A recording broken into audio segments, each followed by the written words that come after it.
The big game is fast approaching, but wait, you still haven't got your tickets. You've spent hours searching, but you're still confused about ticket prices. Time to stop searching. Visit ticketcompare.com. We compare ticket prices for all the popular leagues and tournaments for you. We work only with the most trustworthy sites, so you can have peace of mind when buying your tickets. Compare prices, buy tickets, get to the game. Ticketcompare.com. Buying tickets made simple.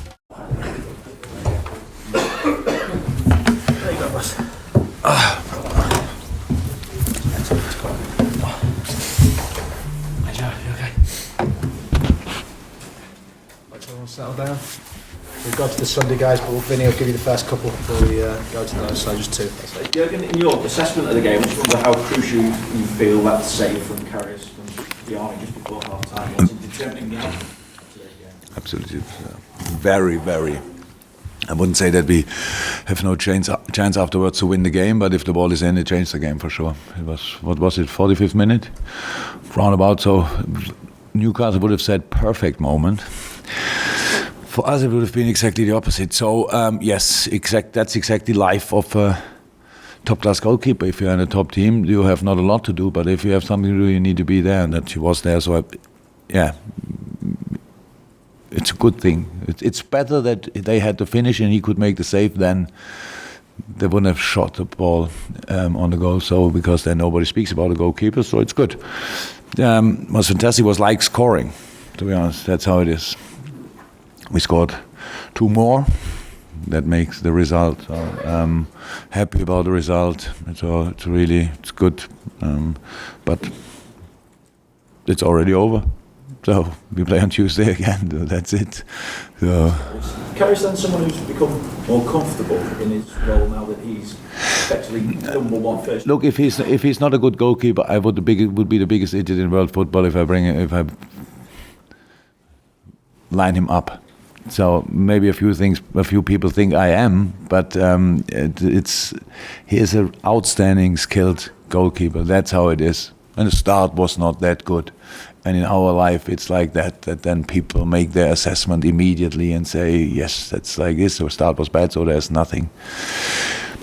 He needed time and needed a situation, needed a training with John, and now he's playing, and thank God he's playing good. That's the situation.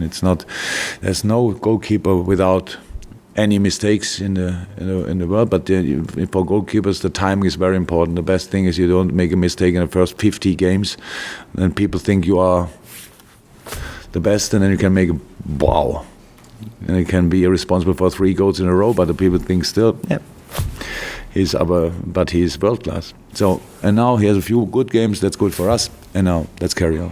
Simon Mullock, Simon, you've got poised to ask a... No, sorry. Yes, no problem. Ian?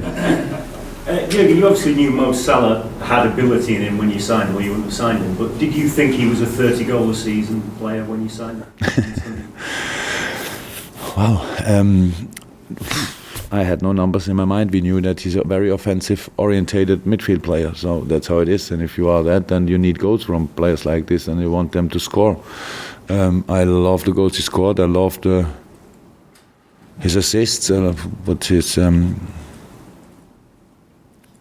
today, I think it's. I have no problem. I really love this player. How he's doing so well, and thank God he's still healthy and fit and all that stuff. But all the others are important. Exactly the same for us. Exactly the same importance. That's how it is, and we play together. He knows that he needed a pass. He cannot get the ball in midfield, run there, and then be free in the box. That's not possible. So it was a world-class situation from Ox.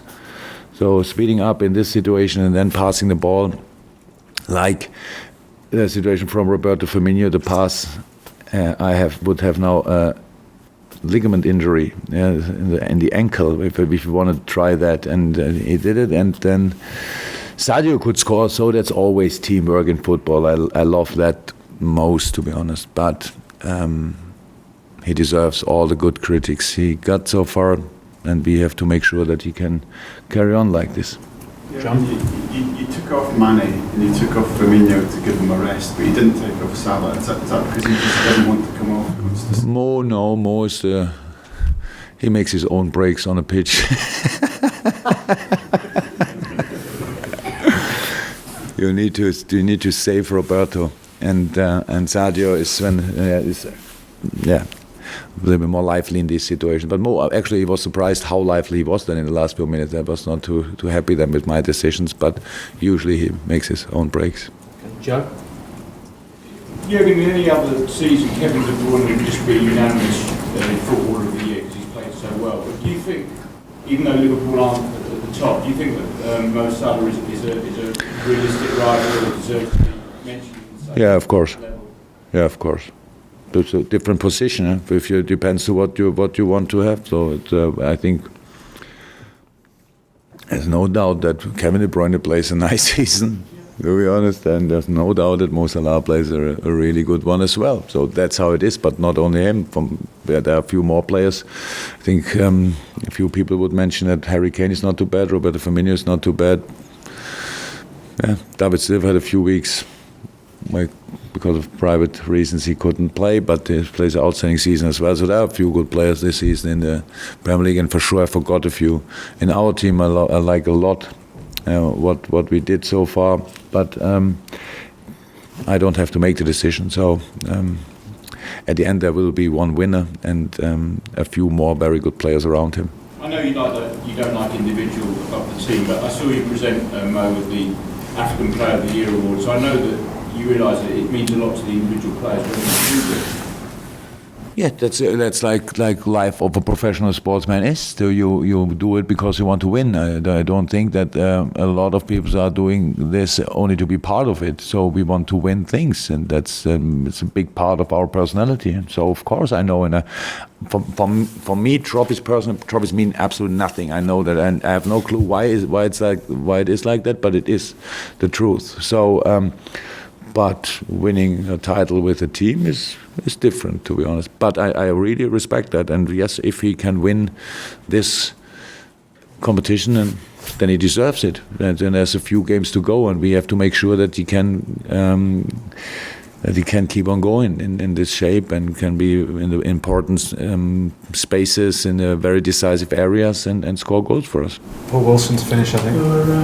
There were a couple of penalty decisions that you seemed a bit upset about. Have you had a chance to have a look at it? Yeah.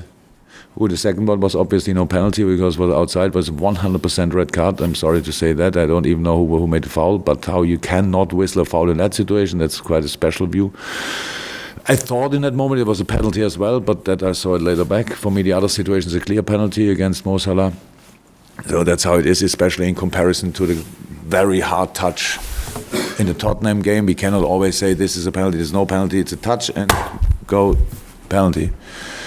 And the problem now, my reaction, if you ask now why I was a little bit emotional in that, but our problem in our life is that we have to swallow it immediately in the moment when it happens. That's really difficult. You see it, you are emotional, you think, what? And then immediately you have to be quiet immediately. That's the perfect reaction. Like, that will not work until I'm really quiet. So, and that's the problem. So now I got it. We won 2-0. I have no problem with that. I don't go into the ref, but I hope he sees as well that I thought there were a few situations when you read, wow, that was the other way around. It's a free kick for us, but it's not important anymore. If we wanted 2-0, and I know it's football is a difficult game to whistle, to judge, and all that stuff. And but sometimes it's clear. And I think the last situation was really clear. There were not a lot between the ref and the situation. So, yeah, but lucky man from Newcastle because he can play the next game. And Chris Shaw has one final. Yeah, how satisfied are you with how calm the crowd and the team in games now? Because it's a couple of weeks in a row now where it's taken you 30, 40 minutes to make the breakthrough, but everyone seems lost. Look, I think it's nice. It's completely normal. It's how it is. When something is bad, you realize immediately when something is good, what it is, obviously. And thank that you mentioned it. And the behavior of the crowd and the faith and the trust, which is obviously in that, improved. You always have to earn things like this. And with a few performances, we earned it. I think that the people now are more convinced that it can happen at one moment in the game than they were before.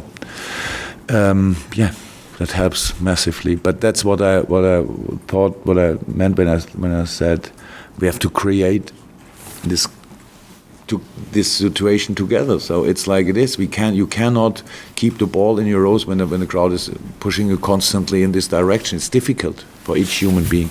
So they do it still. That's nice because it's important. It's part of the game. It's emotion, and we all love that. But a few times you have to keep the ball only. And I would have been more happy in the last 10 minutes if we would have kept the ball constantly. Only keep it. They didn't attack. So why we try to play through balls? That's absolutely no reason, because I don't have to take any risk. And but we are on the way to do that. And this team is obviously always quite on the front foot to score the next goal. But we adapted to the situation as a team as well. But yeah, you are right. The crowd was really brilliant tonight. Fantastic. Doing good. Favourite bit? Monday, guys. Come back in there.